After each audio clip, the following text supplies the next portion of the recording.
ایک بار پھر آپ کو خوش آمدید کہتے ہیں۔ علماء کرام ہمارے ساتھ ہیں، جناب قبلہ مفتی اکمل صاحب، مولانا محمد رضا داؤدانی صاحب، بہت شکریہ۔ اور انشاءاللہ کل سے جو آخری دن تک جو نشستیں ہوں گی 29 یا 30 روزے جتنے بھی ہوتے ہیں، تو وہ انشاءاللہ خالصتاً آپ کے سوالات پر ہی مشتمل ہوں گی۔ خاکوں کے سلسلے کا یہ آخری سلسلہ تھا جو آج دیکھا ہے، کل سے پھر انشاءاللہ اسی پر ہوگی۔ میں چاہتا ہوں قبلہ آج سے ہی، بلکہ چونکہ ابھی ظاہر ہے جب یہ نشریات ختم ہوگی تو ہم فوراً اذان مغرب کے ساتھ ہی ہم شب 27 رمضان میں داخل ہو جائیں گے، ایک اور ممکنہ شب قدر جس کا خاص اہتمام ہوتا ہے، تو آپ اس عنوان سے پہلے بتا دیجیے گا آپ دونوں۔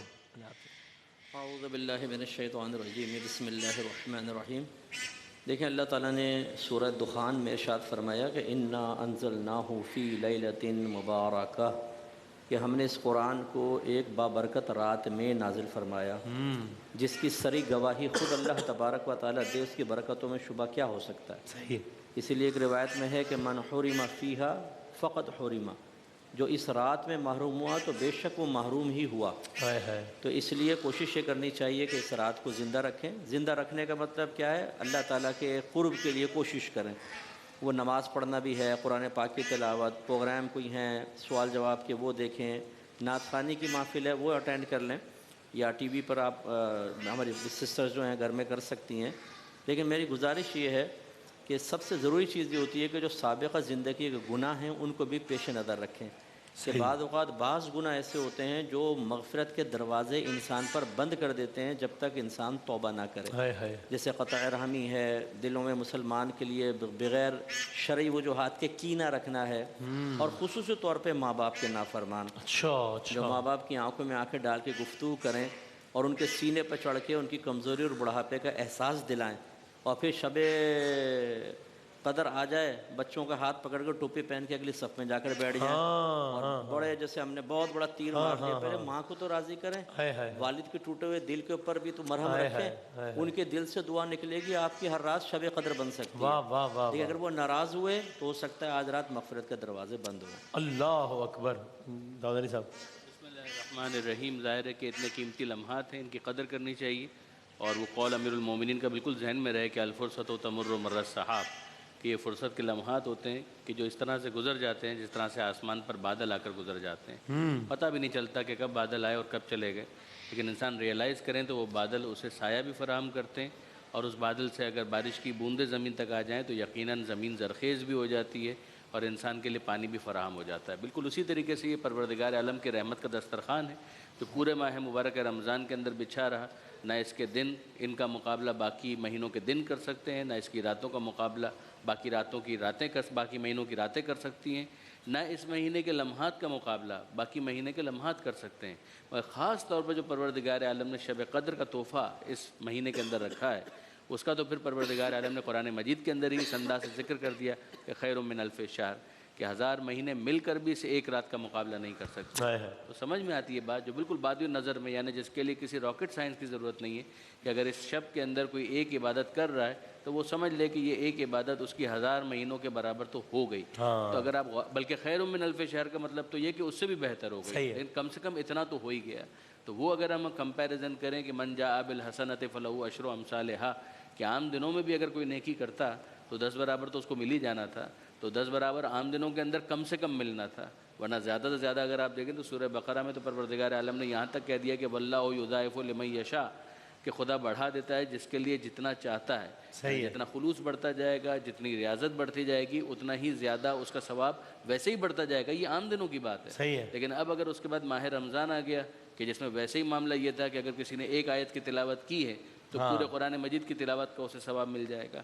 تو آپ غور فرمائیے کہ ویسے ہی وہ دسترخوان تھا وہ وسیع ہوتا جا رہا تھا، اس میں اگر یہ شب قدر آ گئی تو اب اس کے بعد وہ تمام تر چیزیں جو کبھی 10 گنا زیادہ، کبھی یضاعف لمن یشاء، کبھی پروردگار عالم کی طرف سے یہ سارے اعلانات، اس مہینے کی اس رات کے اندر تو موقع آ گیا کہ انسان سمجھ لے کہ نہ اس کا کمپیوٹر اس کا ساتھ دے گا، نہ اس کا کیلکولیٹر اس کا ساتھ دے گا، یہ ثواب اتنا ہے کہ بس یہ پروردگار کے حوالے ہی انسان کر دے۔ یہ رغبت، یہ شوق انسان کے اندر پیدا ہونا چاہیے۔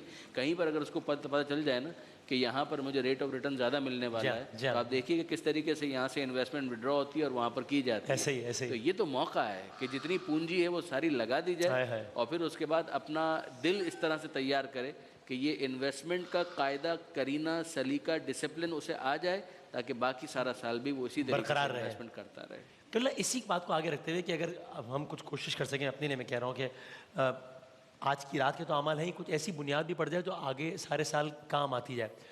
تو نماز قضاء عمری کے حوالے سے بہت سحر میں تو بہت بات ہوئی، بہت سوالات بھی ہیں. تو ٹھیک ہے، اس کی تو وضاحت ہو گئی کہ بھائی ایسا نہیں ہے کہ آپ کوئی ایک نماز آج کی رات ایسی پڑھ لیں کہ بس پھر سارا حساب کتاب اوکے ہو گیا، ایسا تو ہرگز بھی نہیں ہے. لیکن یہ آپ سجیسٹ کریں گے کہ بہت سارے لوگوں نے سوال بھیجے کہ کوئی کہتا ہے ہماری 3 سال کی نماز ہم نے کسی بھی وجہ سے نہیں پڑھی، کوئی کہتا ہے 5 سال کی.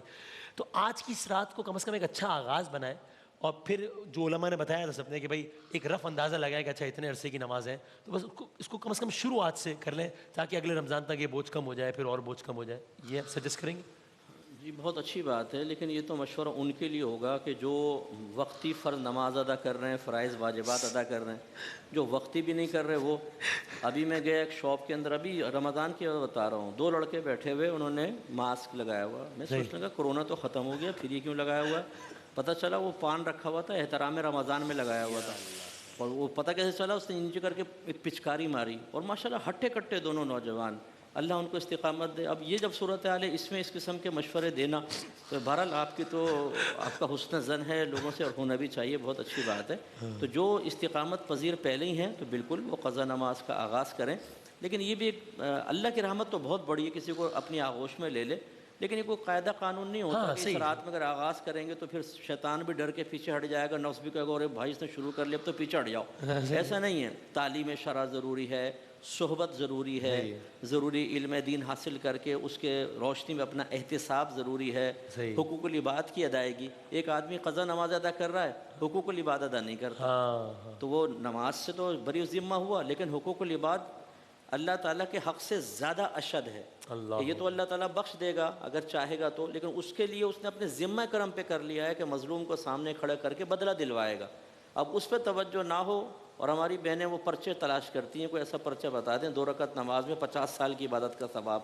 وہ جھوٹی روایات بعض وقت ہوتی ہیں، انہی کو لے لے کر ہر رکعت کے اندر 1 مرتبہ الحمد شریف، 500 مرتبہ سورہ اخلاص، اور 300 مرتبہ یہ آیت الکرسی. وہ لگی ہوئی ہیں بیچاری، پوری رات تھک گئی ہیں، بیٹھ گئی ہیں، بیزار ہو گئی ہیں، لیکن پڑھ رہی ہیں. ارے بھائی ذرا سوچیے تو، ایک تو اوتھینٹک چیزوں کی طرف آئیں، اور جو ترجیحات ہیں وہ صحیح متعین کریں. پہلے کیا ہے، اس کے بعد کیا ہے. فرض، واجب، سنت موقدہ، غیر موقدہ، مستحب، پھر مباح. اور ادھر حرام، مکروہ تحریمی، اطاعت، مکروہ تنزیہی، خلاف اولا. اس ترجیح کو چھوڑ کر جو ایک ترتیب رکھی ہے اللہ تعالیٰ نے، اور یہ فقہا نے اس کی وضاحت میں یہ اصطلاحات ایجاد کی، اس کو چھوڑ کر انسان اپنی مرضی کی کچھ چیزیں اختیار کر کے اور اس کو سمجھے کہ یہ نجات کا راستہ ہو جائے گا، یہ خطرناک ہو سکتا ہے. صحیح ہے. حسن زن بہت اچھی چیز ہے، لیکن اللہ تعالیٰ آپ کے میرے حسن زن کا تابع نہیں ہوگا. جو اس کے قوانین ہیں وہ قوانین اٹل ہیں، ان کو سمجھ کر اس کے مطابق زندگی گزارنا یہ اولین ہماری ترجیح ہونی چاہیے. صحیح ہے، بالکل صحیح. اور جو حقوق العباد کے حوالے سے بار بار مفتی صاحب وہ کر رہے ہیں، توجہ دلا رہے ہیں، اور ظاہر آپ کو لگتا ہے کہیں نہ کہیں یہ بھی وہ جتنا دور ڈیجیٹل ہوتا چلا گیا تو یہ بھی ایک رسمی ہو گیا، یعنی کہ 5 وہ لوگ جن کے بارے میں مجھے پتہ ہے کہ میں نے ان کا دل دکھایا ہے، ان 5 کو میں پرسنلی کال نہیں کر رہا، لیکن 5000 کو فارورڈ ٹو آل کر رہا ہوں کہ یار معاف کر دینا یار، چلو ٹیک کیئر، اللہ حافظ. تو یہ بھی ذرا ہو گیا رسم کا شکار. ظاہر ہے کہ ایسا ہوا تو ہے. اچھا اب اس کے اندر ہم یہ کہیں، اور پھر واپس وہی والی بات جو مفتی صاحب نے لفظ استعمال کیا کہ حسن زن رکھیں، کہ شاید اسی طریقے سے وہ چاہ یہ رہا ہے کہ جس تک پیغام پہنچے گا، شاید وہ اپنے دل میں مجھے اگر کوئی ان کے خلاف، میرے خلاف کوئی گرج ہوگی تو مجھے معاف کر دیں گے، اگر تو بھی ٹھیک ہے چلیے. لیکن یہ ہے کہ یہ تو طے ہے نا، متعین ہے کہ یہ 5 افراد جو ہیں یہ مجھ سے ناراض ہیں، تو ان کو تو پہلے اپروچ کریں، ترجیح کے اندر ان کو تو پہلے آنا چاہیے. اور اگر کیا مسئلہ ہے واقعاً، اگر کسی بات پر ان کا دل دکھا ہے تو تھوڑا سا اسیسمنٹ کر لیں کہ واقعی کوئی میں نے ایسی بات کہتی تھی کہ جس کی وجہ سے ان کا دل دکھا ہے، میں نے کیا کر دیا تھا، کوئی گالی دے دی تھی جس کی وجہ سے ان کا دل دکھا ہے، میں نے کوئی ان کا پیسہ روک لیا تھا جس کی وجہ سے ان کا دل دکھا ہے. یعنی مسئلے کو اگنور کرنے سے مسئلہ ایڈریس نہیں ہوگا، مسئلے کو ایڈریس کرنے سے مسئلہ ایڈریس ہوگا. یعنی اس پرابلم کو آئیڈینٹیفائی کریں اور پھر اس کے سولوشن کی طرف جائیں. اگر آپ مشکل کی طرف ہی نہیں جائیں گے کہ مشکل ہے کیا، تو حل کی طرف کیسے جائیں گے. ایک بندے کو پتہ ہے کہ مجھے بھوک لگی ہے تب وہ غذا کی تلاش کرتا ہے، مجھے پیاس لگی ہے تب وہ پانی کی تلاش کرتا ہے. اگر اس بندے کے ساتھ میرا یہ مسئلہ ہے کہ میں نے اس کا مال چرا لیا تھا یا میں نے اس کا مال روک لیا تھا، اس مال کو اس کے حوالے کریں. دل دکھا تو اس سے معافی مانگیں. جس طرح سے ماں باپ کی بات ہو رہی ہے، ماں باپ تو راضی بیٹھے ہوتے ہیں کہ بس بچہ میرے پاس آئے، پیروں کو اور گھٹنوں کو ہاتھ لگائے، اور وہ تو معاف کرنے کے لیے راضی ہیں.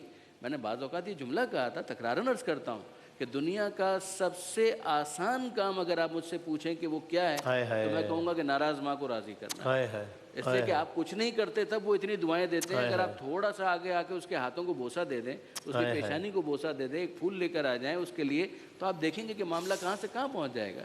تو یہ تمام تر چیزیں بہت آسانی کے ساتھ حاصل کی جا سکتی ہیں کہ جس کو انسان اپنے ایگو کی وجہ سے بہت مشکل بناتا ہے۔ یہ یاد رکھیے گا، یہ انا اور ایگو انسان کو مرواتی ہے۔ جتنا انسان خاکساری کی طرف جائے گا، تواضع کی طرف جائے گا، ان چیزوں کو ڈیل کرنا بہت آسان ہے، مشکل نہیں ہے۔ جزاک اللہ، بہت بہت نوازش۔ خلاصہ یہ کہ چاہے وہ بہتات کے ساتھ معافی کے میسیجز ہوں یا قضاء عمری کی نماز ہوں، کسی کے ہم نیت کو شک نہیں کر رہے بلکہ ویلکم کر رہے ہیں، لیکن یہ کہ اس کی اسپرٹ کو بھی دیکھنا ضروری ہے کہ کسی رسم نہ ہو جائے۔ جزاک اللہ۔ میں نے عرض کیا کل سے انشاءاللہ سیگمنٹ میں باقاعدہ آپ لوگوں کے سوالات، بلکہ ہم نے آج سے اس کا آغاز کر دیا ہے، تو سوالات ہوں گے انشاءاللہ، اور آپ سوالات بھیجیے گا اور علماء کرام اس کے جوابات دیں گے انشاءاللہ۔ بریک کے بعد ہم دوبارہ حاضر ہوتے ہیں۔